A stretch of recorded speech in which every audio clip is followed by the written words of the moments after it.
emotionally heavy.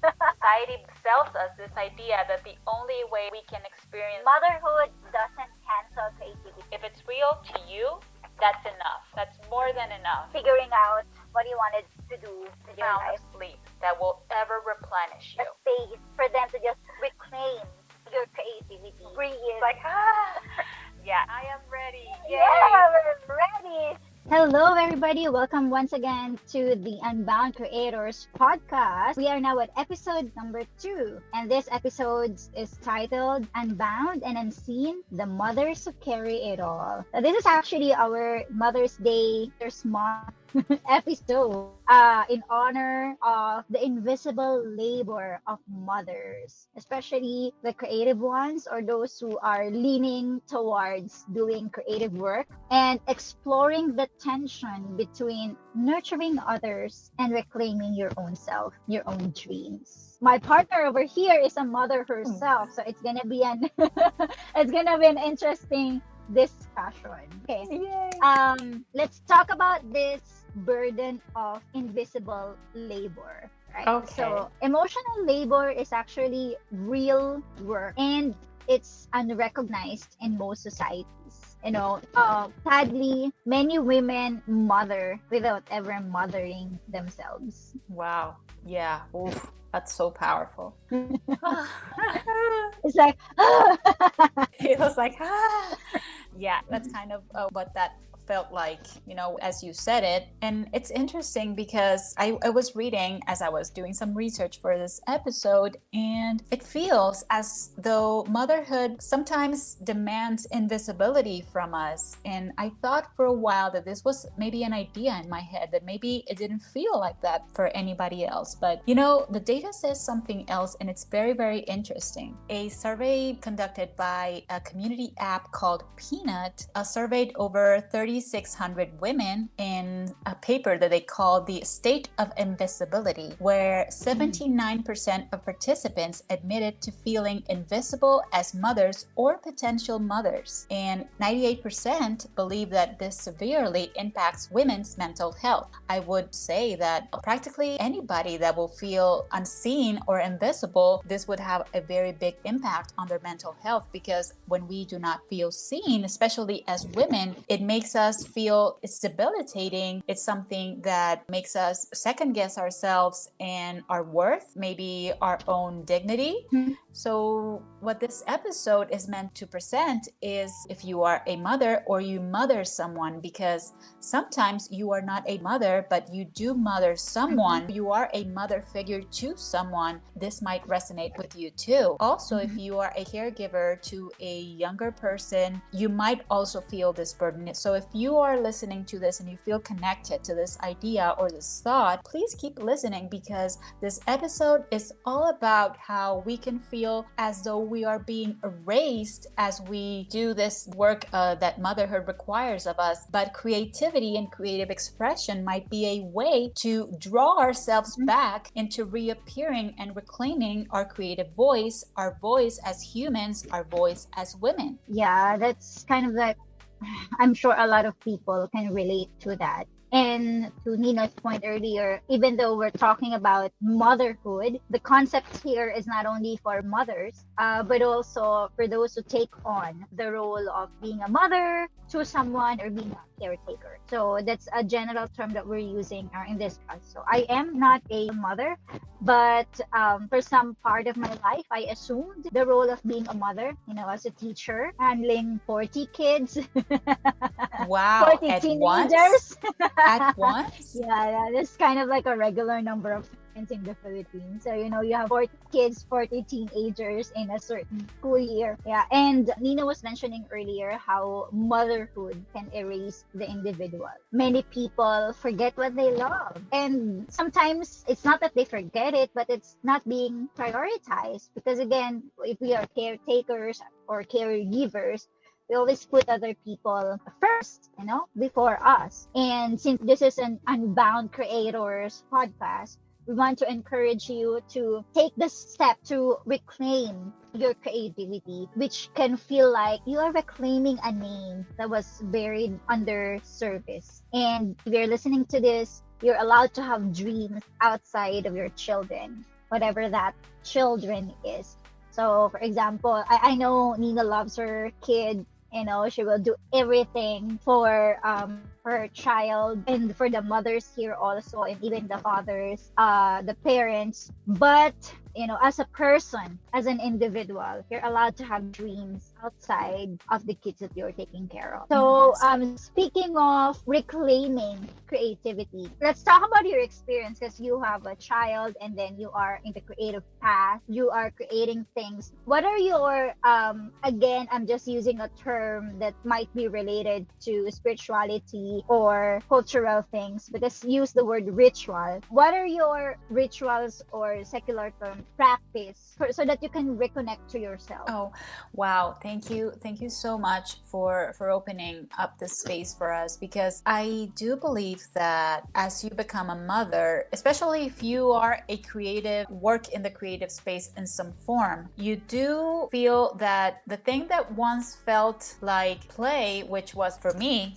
work felt as play for so long. It was my playground. My work was my playground. That's why I felt like I could go on for any amount of time and I would not feel tired. But once I became a mother, that absolutely changed. You know, like work just felt like work. It no longer was fun, because I sort of felt a bit burnt out from the emotional side of motherhood. Because there's the physical, and the physical is extremely demanding. But at least in my case, I felt that the burden was heavier on the emotional side than the physical. You know, the physical is something that you should just get extra few hours of sleep, which are extremely hard at some points. But when the burnout is emotional, there's no amount of sleep that will ever replenish you. That's something that I had never experienced until I became a mother.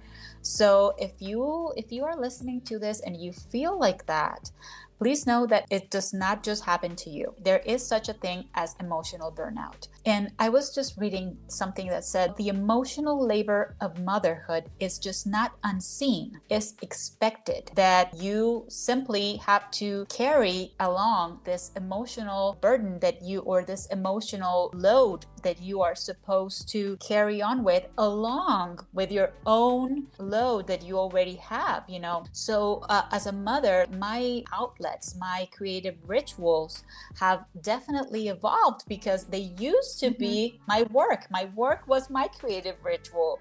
Now I have to look for other creative rituals. But the beauty of it is that as my child grows up, I'm starting to pick up, like we are starting to do our own creative activities together. You know, the thing that you mentioned, you know, sometimes in, you know, creating a piece of paper and start, you know, just splashing paint, coloring. It has become a form of art therapy in my motherhood stage. But more in my individual side, the creative expression is more like just creating something that I will put into the world by myself, because I am a mother, but I'm also a person. I once heard this episode of Sex and the City where Charlotte just said, it was not Sex and the City, it was the spin-off show, that Charlotte was saying to her daughters, I was a person before I became your mother. I was someone. And now she was like reclaiming herself. She's a art gallery director. So before she took on this new life, she had a life before that. And that is so true. And so if you are listening to this and you are just looking for something that will give you more of a creative expression, just start reconnecting to what makes you feel happy and just makes you feel unbound, because our podcast is called The Unbound Creators. So this is all about feeling unbound and feeling free. I don't know if you in your teacher experience ever experienced that sort of burnout, because teachers have a side of caregiving that not many people mention, but it has a component of mothering. How did that feel back then, and how can you reconnect to that? Oh, well, it definitely is emotionally heavy as a teacher, because especially for teenagers. A lot of teenagers are no longer close with their parents, and if they find another person that they can be close with, that's something. So I'm the kind of teacher back in the day that has relationship with my students outside the corners of the classroom with the academics, and they confide in me. So there's also this thing of you being not only as a teacher, but they're also called the advisor, depending on what. So here in the Philippines, we call it the advisor. As a teacher, you are, of course, mothers know this, that as a teacher, in terms of mothers, you are not just their parent, but you are, their nurse, you are their comforter, and so on. And in my experience, because I was mostly handling, teenagers of a lot of issues. Yeah, it's the time that they are figuring out who they are, what they want in their life. Some of them have this family problems, and then the pressure in the academics, and then they are starting to have their own love lives, like boyfriend girlfriend relationship and all those kinds of things. And I was in the year, I was teaching in the year that is the pre-college level, so it's the time that they are applying for college and all those kind of pressure. And it's that's the time that you are figuring out what you wanted to do with your life, and sometimes carrying all of those. I see sometimes that you are a sponge, that you get to absorb, like a sponge absorbs water, get to absorb whatever it is that they are dumping. Yes. Yeah. But there's a time that it really gets heavy on your part. Every person, every creative has their own practice or ritual to reconnect themselves. So I'm a journal person. I like writing. I write things down in paper. Now I don't get to do that much because I'm working from home. But back then I was really heavy, and I have my notebook and my pen wherever I go, like write things down. None of my students said, "Sure, you might be able to publish a book with what you're writing." So they see me doing that. So yeah, if you're in the university, sometimes it's good to be just walking. Sometimes I like eating late lunch so that I'm not eating with the rest of the people who is in their lunch break.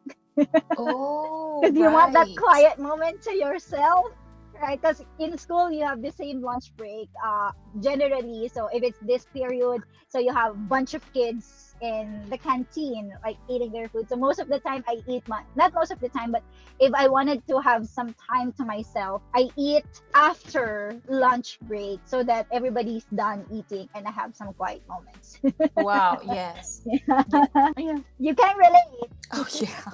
So there's this, in one of the things that I studied as in relation to my work now in brand building space, a lot of mothers appreciate, or there was this study, I cannot quote it anymore, the specific one, but it's one of the things that I've learned in the past, that there was that time, most of the mothers appreciate that 5-10 minute time frame before everybody wakes up. Oh, That's the wow. time because that's the time that they get to themselves. In the morning when it's time to go to school and everybody wakes up, usually mothers wake up first, right?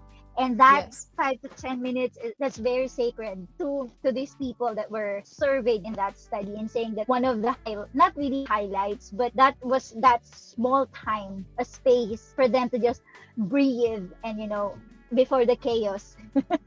Yeah, unravels. Yeah. Every person has their own way of, as we have said, has their own ritual. But I think one of the things two things that I want to point out in this discussion. Number one is self-abandonment isn't love. As mothers, as caregivers in the motherhood, we have to also teach our children how to value themselves by valuing us. They have to see Wow. that we are valuing ourselves, so that they will also learn how to value themselves. The second item is in terms of creativity. Maybe it's also time for us to reframe creativity and look at creativity in the margins. So sometimes creative output looks different in different seasons. Sometimes it's poetry, other times it's packing lunch boxes, being creative Yes. in Oh, being yeah. Oh, creative in like organizing your kids' bag or whatever. So yeah, explore the creativity that exists in care, in cooking, in scheduling, in nurturing and storytelling. So Yeah. creativity doesn't always have to be an act of doing art, but in all those small moments in our life, we can nurture, explore,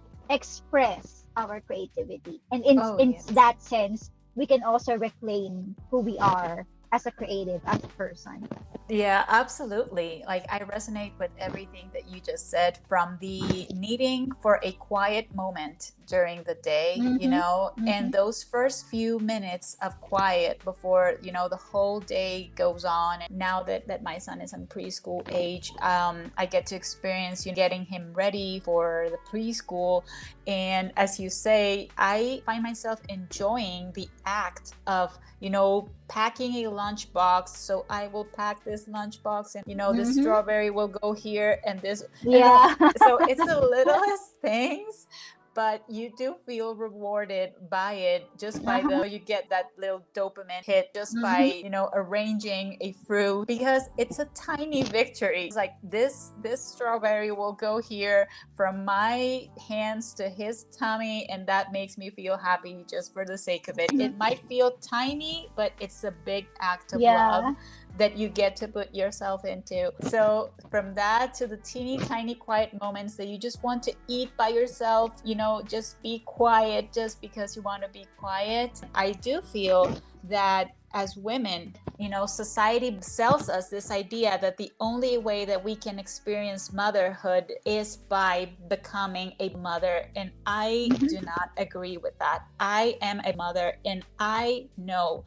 that there are so many women out there performing or just giving out their best selves as teachers, as caregivers, and the load does feel heavy, because it is. It's not in your head. If it feels like that, it's real. If it's real to you, that's enough. That's more than enough. So if you are listening to this and you feel that for so long you felt like this, and you finally feel seen, or your story finally makes sense, Unbound Creators, it's all about that. And we want to send love to every mother figure, every caretaker, caregiver listening, who's still holding space for a dream. That's valid, the dream that you have is valid. And motherhood doesn't cancel creativity, but motherhood deepens creativity. So for our Unbound prompt of the week, I want you to think about, where are you abandoning yourself in the name of care? Oh my gosh, it's time to ask ourselves, right? Where am I abandoning myself in the name of care? And let's give ourselves some love. Let's give ourselves the care, the love that we give to others, because we deserve. Oh, wow. Thank you so much for sharing that. I am ready. I am ready. Yay. Yeah, we're ready. Thank you very much, everybody. Thank you for joining us, listening to us for the second episode of the Unbound Creators podcast. And we're going to shift our discussion, because for the third episode, we're going to talk about financial literacy. And wow. How is that related to creativity? Watch so out powerful. for the third episode. Thank you, everybody. Bye-bye. Bye.